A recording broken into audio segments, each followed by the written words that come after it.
Hello friends, here we will see theorem 10.1 standard 10 mathematics. This theorem is important for the board examination.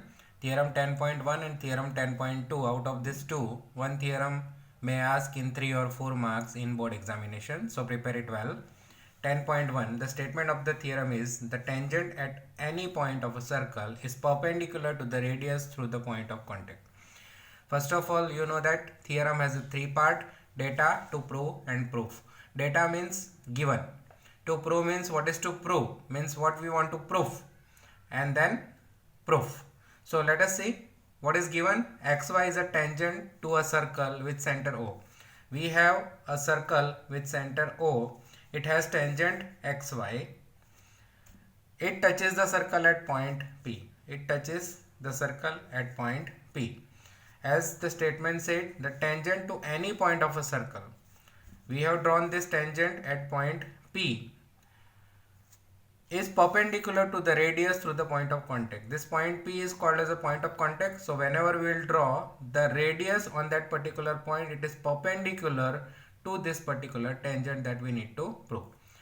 Data XY is a tangent to the circle with center O. It touches the circle at point P. What is to prove? We want to prove that this radius OP is perpendicular to XY, means it makes 90-degree angle over here. This is what we want to prove. Let's start with the proof.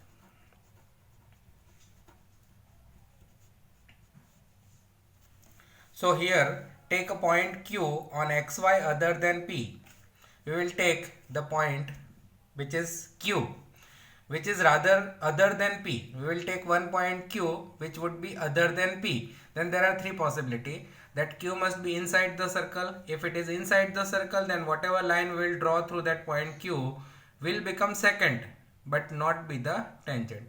It should not be, the P is not equal to Q, means this would not be possible. Then the only possibility is Q is outside the circle. So first of all, we will write it. Take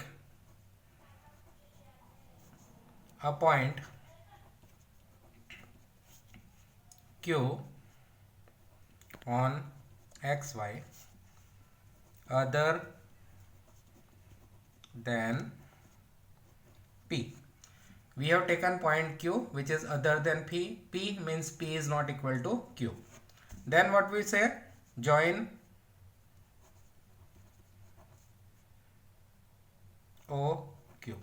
This point Q we have taken on XY such that P is not equal to Q, and then we have joined this OQ. This is done. Now point Q must be outside the circle. It must be inside the circle, it must be outside the circle, or it must be on the circle. Three possibilities are there. But if it is inside the circle, then as I said, it would become the tangent. Sorry, it would become the secant. So I will write it. Point Q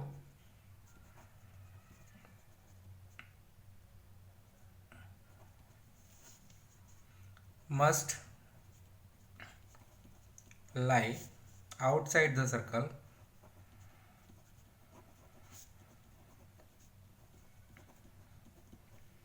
because we will write the reason. Because if it lies inside the circle,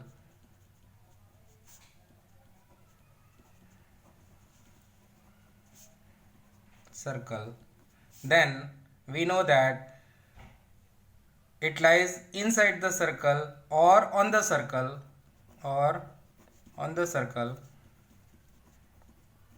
then XY becomes secant to the circle but not tangent. If point Q would lies inside the circle, as you know that, suppose this is a circle, this point O. If I will take the point Q inside the circle, then whatever the line passes through this Q will intersect the circle at 2 points, and if a line intersect the circle at 2 distinct points, it becomes secant. Now second possibility, as I said, it would be on the circle. That is not possible because P is not equal to Q. Then what is remaining? The third part is only remaining, that Q will be outside the circle. OQ would be the longer than radius OP of the circle. If it is not inside the circle, not on the circle, then it would be outside the circle. Then this distance OQ is always larger. As you can say, suppose I will draw from here, point Q would be taken here, then this would be longer, this would be even longer, this would be even longer. Suppose the line is extended, this would become even more longer. So I can say that therefore OQ is longer than the radius OP of the circle.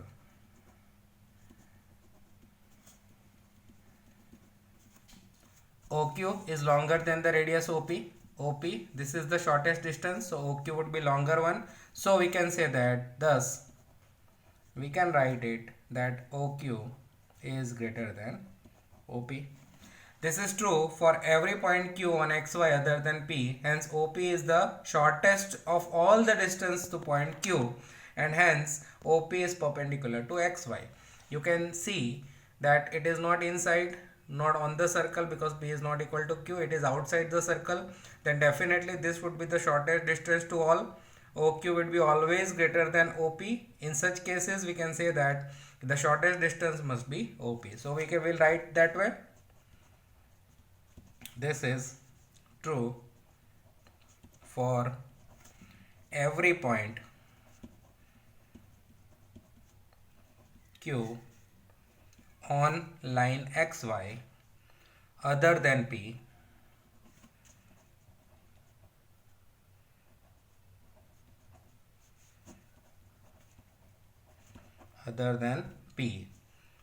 So we can say that OP is the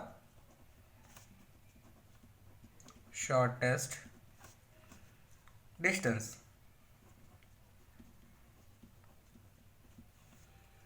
So if OP is the shortest distance, then you know that shortest distance is always perpendicular to the given line. So we can say that OP is perpendicular to, therefore OP, it is shortest to all the distances, so OP is perpendicular